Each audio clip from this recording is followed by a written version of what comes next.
नमस्कार दोस्तों, T20 world cup अब अपने आखिरी पड़ाव पर पहुंच चुका है और अब बस एक ही कदम बाकी है, ट्रॉफी का कदम। लेकिन उससे पहले आपको बताते हैं आज खेले गए उस धमाकेदार मुकाबले के बारे में जिसने पूरे टूर्नामेंट का रुख ही बदल दिया। आज का बड़ा मुकाबला भारत और इंग्लैंड के बीच खेला गया और यह मैच पूरी तरह से रोमांच, ड्रामा और बड़े बड़े शॉट्स से भरा हुआ था। कप्तान सूर्यकुमार यादव की अगुवाई में भारत ने पहले बल्लेबाजी करते हुए 20 ओवर में 7 विकेट के नुकसान पर लगभग 253 रन का बड़ा स्कोर खड़ा किया। भारत की इस पारी के हीरो रहे संजू सैमसन। संजू सैमसन ने एक बार फिर अपनी क्लास दिखाते हुए 89 रनों की शानदार और जिम्मेदार पारी खेली। मैदान के चारों तरफ शानदार चौके छक्के लगाए और इंग्लैंड के गेंदबाजों को पूरी तरह दबाव में डाल दिया। इसी बेहतरीन प्रदर्शन के लिए उन्हें मैन ऑफ द मैच का खिताब भी दिया गया। हालांकि दोस्तों, मुकाबला यहां खत्म नहीं हुआ था क्योंकि सामने थी इंग्लैंड की खतरनाक टीम। इंग्लैंड की शुरुआत भी काफी आक्रामक रही और कप्तान जैकब ने तो तूफान ही ला दिया। एक समय ऐसा लग रहा था कि इंग्लैंड आसानी से यह मैच जीत जाएगी, लेकिन यही तो इस भारतीय टीम की खासियत है, दबाव में भी शांत रहना और सही समय पर वापसी करना।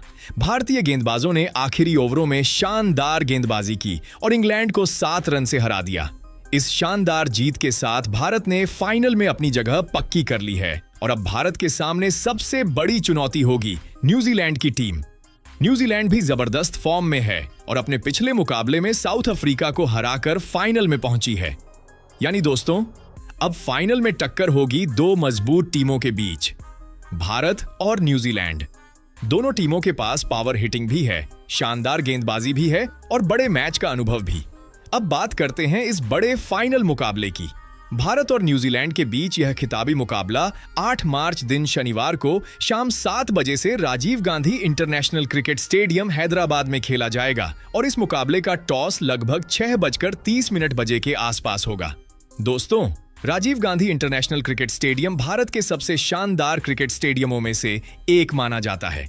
यहाँ की पिच आमतौर पर बल्लेबाजों के लिए काफी अच्छी रहती है और गेंद बल्ले पर अच्छी तरह आती है। इसी वजह से इस मैदान पर अक्सर T20 मैचों में बड़े स्कोर देखने को मिलते हैं। अगर आंकड़ों की बात करें तो यहाँ पहली पारी का औसत स्कोर लगभग 170 से 180 रन के आसपास रहता है। हालांकि कई बार यहां 190 से 200 से ज्यादा का स्कोर भी बन चुका है। यानी अगर कोई टीम यहां 170 से कम स्कोर बनाती है तो वह सुरक्षित नहीं माना जाता। लेकिन इस मैदान पर एक और फैक्टर बहुत अहम होता है और वह है ओस। शाम के मुकाबलों में अक्सर दूसरी पारी में ओस गिरने लगती है, जिससे गेंदबाजों को गेंद पकड़ने में दिक्कत होती है और बल्लेबाजों को फायदा मिलता है। यही वजह है कि यहां अक्सर टीमें टॉस जीतकर पहले गेंदबाजी करना पसंद करती हैं। अगर भारत और न्यूजीलैंड के बीच T20 head to head record की बात करें तो दोनों टीमों के बीच अब तक कुल 25 T20 इंटरनेशनल मुकाबले खेले गए हैं। इनमें से भारत ने 14 मुकाबले जीते हैं, जबकि न्यूजीलैंड ने 10 मैच अपने नाम किए हैं और एक मुकाबला बेनतीजा जा रहा है। अब सवाल यह है कि इस बड़े फाइनल मुकाबले के लिए कप्तान सूर्यकुमार यादव किन खिलाड़ियों पर भरोसा जताने वाले हैं। तो चलिए आपको बताते हैं भारत की संभावित प्लेइंग 11। इसके बाद दोस्तों, ओपनिंग जोड़ी की बात करें तो कप्तान सूर्यकुमार यादव ने एक बार फिर पूरा भरोसा दिखाया है उस बल्लेबाज पर जो इस समय शानदार फॉर्म में चल रहा है, संजू सैमसन। जी हां दोस्तों, वही संजू सैमसन जिन्होंने वेस्टइंडीज के खिलाफ 97 रनों की शानदार पारी खेलकर टीम इंडिया को मुश्किल हालात से बाहर निकाला था। और सिर्फ इतना ही नहीं, सेमीफाइनल जैसे बड़े मुकाबले में भी संजू सैमसन ने इंग्लैंड के खिलाफ 89 रनों की धमाकेदार पारी खेलकर एक बार फिर साबित कर दिया कि बड़े मैचों में वह टीम के लिए कितने अहम खिलाड़ी हैं। इस समय संजू सैमसन का बल्ला आग उगल रहा है, उनका कॉन्फिडेंस 7वें आसमान पर है और यही वजह है कि फाइनल जैसे बड़े मुकाबले में भी टीम इंडिया की उम्मीदें उनसे काफी ज्यादा होंगी। अगर संजू सैमसन इसी तरह की शानदार फॉर्म को बरकरार रखते हैं तो न्यूजीलैंड के गेंदबाजों के लिए उन्हें रोकना बिल्कुल भी आसान नहीं होने वाला। दोस्तों, जब जब संजू सैमसन को मौका मिला है उन्होंने टीम इंडिया के लिए मैच जिताऊ पारियां खेली हैं। अब बस एक आखिरी कदम बाकी है, फाइनल का कदम। अगर संजू सैमसन यहां भी एक और बड़ी और यादगार पारी खेल देते हैं तो यकीन मानिए दोस्तों, T20 वर्ल्ड कप की ट्रॉफी भारत के हाथों में हो सकती है। इसके बाद दोस्तों संजू सैमसन का साथ देने मैदान में उतरेंगे अभिषेक शर्मा। जी हां, वही अभिषेक शर्मा जिनसे टीम इंडिया को इस बड़े मुकाबले में एक धमाकेदार शुरुआत की उम्मीद होगी। लेकिन सच तो यह है दोस्तों कि हाल के मुकाबलों में अभिषेक शर्मा का बल्ला कुछ खास नहीं बोल पाया है। वेस्टइंडीज के खिलाफ भी वह बड़ी पारी खेलने में नाकाम रहे थे और सेमीफाइनल जैसे बड़े मंच पर भी उनका प्रदर्शन उम्मीद के मुताबिक नहीं रहा। सेमीफाइनल में अभिषेक शर्मा ने सिर्फ 7 गेंदों पर 9 रन बनाए, जिसमें 2 शानदार चौके जरूर लगे। लेकिन इसके बाद तीसरी ही बड़ी शॉट खेलने की कोशिश में वो कैच आउट हो गए। यानी एक बार फिर वही जल्दबाजी, वही जल्द बड़ा शॉट खेलने की कोशिश, और यही रवैया इस वक्त उनके खिलाफ जाता हुआ नजर आ रहा है। क्योंकि दोस्तों, फाइनल मुकाबला कोई आम मैच नहीं होता। यहां एक एक गेंद और एक एक फैसला मैच का रुख बदल सकता है। ऐसे में टीम इंडिया को अपने ओपनर्स से जिम्मेदार शुरुआत चाहिए। सिर्फ आक्रामक नहीं बल्कि समझदारी भरी बल्लेबाजी भी जरूरी है। और अगर भारत को इस बार इतिहास दोहराना है, ट्रॉफी उठानी है, तो अभिषेक शर्मा को भी फाइनल में अपनी असली काबिलियत दिखानी होगी। क्योंकि जब ओपनर चलता है तो पूरी टीम का आत्मविश्वास भी आसमान छूने लगता है। अब देखना दिलचस्प होगा दोस्तों कि फाइनल के इस सबसे बड़े मंच पर अभिषेक शर्मा खुद को कैसे साबित करते हैं। क्या वह आलोचकों को जवाब देंगे या फिर दबाव एक बार फिर उन पर भारी पड़ जाएगा? इसके बाद दोस्तों तीसरे नंबर पर कप्तान सूर्यकुमार यादव ने जिस खिलाड़ी पर भरोसा जताया है वह है ईशान किशन। जी हां दोस्तों, वही ईशान किशन जो पूरे टूर्नामेंट में लगातार टीम इंडिया के लिए खेलते हुए नजर आए हैं और कम गेंदों में विस्फोटक बल्लेबाजी करने के लिए जाने जाते हैं। ईशान किशन ने कई मौकों पर इस किरदार को बखूबी निभाया भी है और सेमीफाइनल जैसे बड़े मुकाबले में भी उन्होंने दिखा दिया कि आखिर कप्तान को उन पर इतना भरोसा क्यों है। दोस्तों, इस अहम मुकाबले में ईशान किशन को ज्यादा समय तो नहीं मिला, लेकिन जितना भी मौका मिला उन्होंने उसका पूरा फायदा उठाया। सिर्फ 18 गेंदों का सामना करते हुए ईशान किशन ने 4 शानदार चौके और 2 जबरदस्त छक्के लगाए और 39 रनों की तूफानी पारी खेल डाली। अब आप सोचिए दोस्तों, जब मैच का दबाव सबसे ज्यादा होता है, सेमीफाइनल जैसा बड़ा मंच होता है, उस समय 18 गेंदों पर 39 रन बनाना कितना बड़ा और अहम योगदान होता है। यही वो निर्णायक पल था जिसने भारतीय टीम की पारी को एक नई रफ्तार दे दी और इसी शानदार कैमियो की बदौलत टीम इंडिया 253 रन जैसे बड़े स्कोर तक पहुंचने में कामयाब रही। अब दोस्तों सारी नजरें फाइनल मुकाबले पर टिक चुकी हैं, क्योंकि टीम इंडिया को ईशान किशन से एक बार फिर वैसी ही तूफानी और मैच जिताऊ पारी की उम्मीद होगी। और शायद यही वजह है कि कप्तान सूर्यकुमार यादव ने ईशान किशन पर पूरा भरोसा जताया है, क्योंकि बड़े मैच के खिलाड़ी वही होते हैं जो दबाव में भी मैच का रुख बदल दें।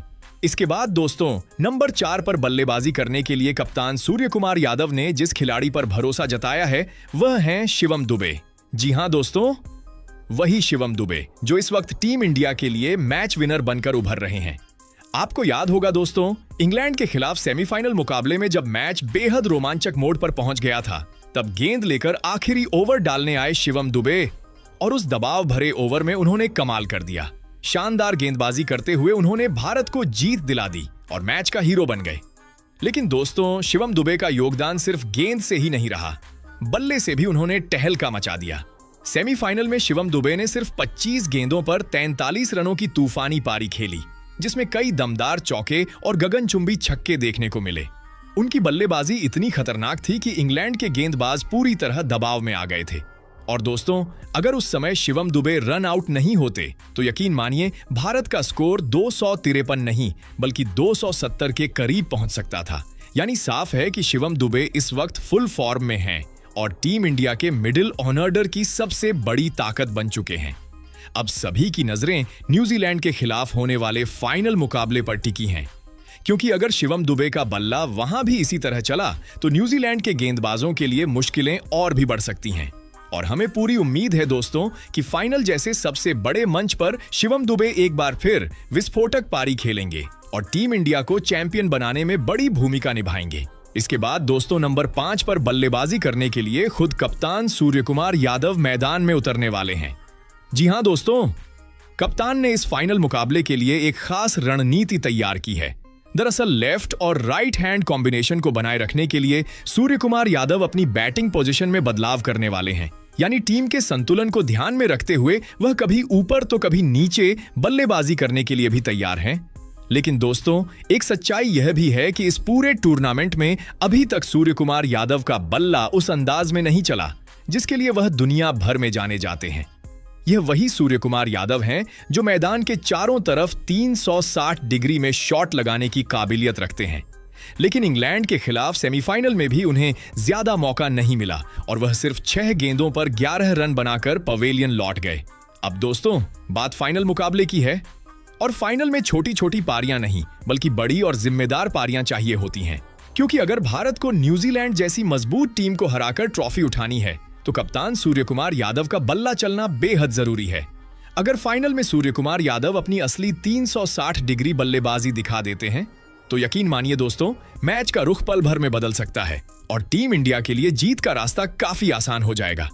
अब देखने वाली बात यही होगी कि फाइनल के सबसे बड़े मंच पर कप्तान सूर्य कुमार यादव अपनी कप्तानी के साथ साथ बल्ले से भी कमाल दिखाते हैं या नहीं। इसके बाद दोस्तों, टीम इंडिया की असली ताकत, टीम इंडिया की रीढ़ की हड्डी, ऑलराउंडर हार्दिक पांड्या मैदान में उतरते हैं।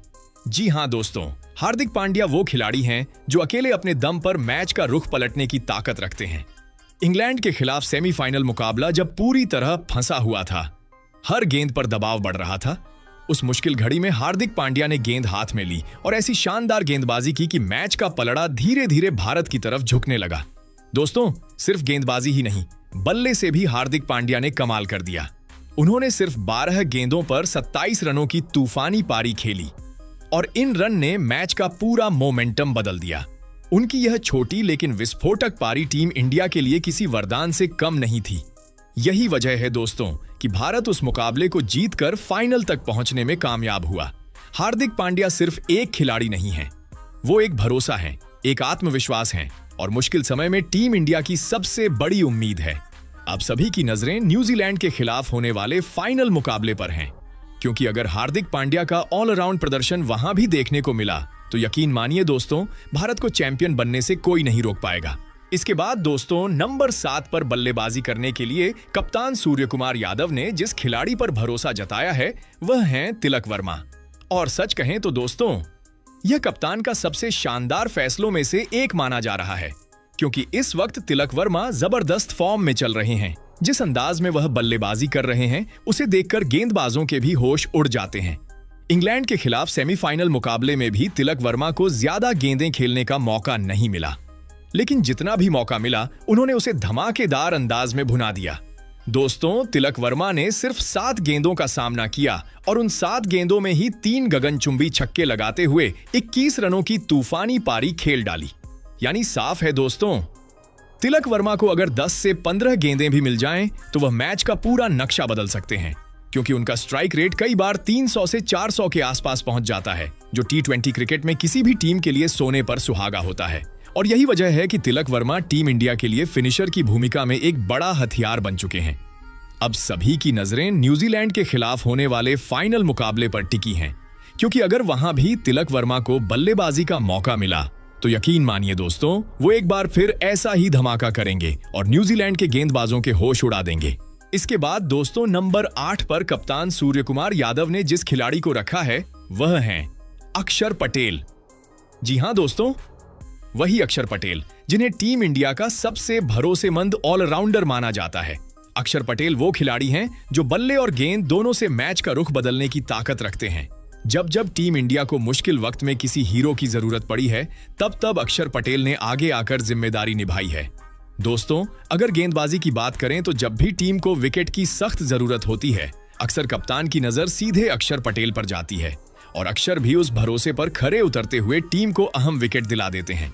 वहीं बल्लेबाजी में भी अक्षर पटेल कई बार टीम के लिए संकट मोचक बनकर उभरे हैं। जब रन रुक जाते हैं, जब टीम को तेजी से स्कोर बढ़ाने की जरूरत होती है, तब अक्षर पटेल अपने बल्ले से शानदार चौके छक्के लगाकर मैच की दिशा बदल देते हैं। यानी साफ है दोस्तों, अक्षर पटेल टीम इंडिया के वो खिलाड़ी हैं जो जीत पर आखिरी मोहर लगाने का काम करते हैं। अब नजरें टिकी हैं न्यूजीलैंड के खिलाफ होने वाले फाइनल मुकाबले पर, क्योंकि अगर उस बड़े मैच में अक्षर पटेल को बल्लेबाजी करने का मौका मिला तो पूरी उम्मीद है कि वह एक बार फिर तेज रन बनाकर टीम इंडिया की जीत को और मजबूत कर देंगे। और अगर गेंद हाथ में आई तो फिर न्यूजीलैंड के बल्लेबाजों के लिए भी मुश्किलें बढ़ना तय है। इसके बाद दोस्तों गेंदबाजी की जिम्मेदारी संभालने के लिए कप्तान सूर्यकुमार यादव ने एक बार फिर टीम के सबसे भरोसेमंद हथियार जसप्रीत बुमराह को मैदान में उतारने का फैसला किया है। जी हां दोस्तों, जसप्रीत बुमराह सिर्फ एक गेंदबाज नहीं बल्कि टीम इंडिया की जीत की सबसे बड़ी उम्मीद माने जाते हैं। इंग्लैंड के खिलाफ सेमीफाइनल मुकाबले में भी जब मैच बेहद नाजुक मोड़ पर था, तब जसप्रीत बुमराह ने अपनी लाजवाब गेंदबाजी से मुकाबले का पूरा रुख ही बदल दिया। डेथ ओवरों में उनकी सटीक यॉर्कर और कसी हुई लाइन लेंथ ने इंग्लैंड के बल्लेबाजों को खुलकर खेलने का मौका ही नहीं दिया और यही वजह रही कि टीम इंडिया फाइनल तक पहुंचने में कामयाब हुई। वैसे भी दोस्तों, जब जब टीम इंडिया को सबसे ज्यादा विकेट की जरूरत होती है, कप्तान की पहली नजर जसप्रीत बुमराह पर ही जाती है और बुमराह भी उस भरोसे को जीत में बदलना जानते हैं। खासकर फाइनल जैसे बड़े मुकाबलों में उनका प्रदर्शन अक्सर और भी खतरनाक हो जाता है।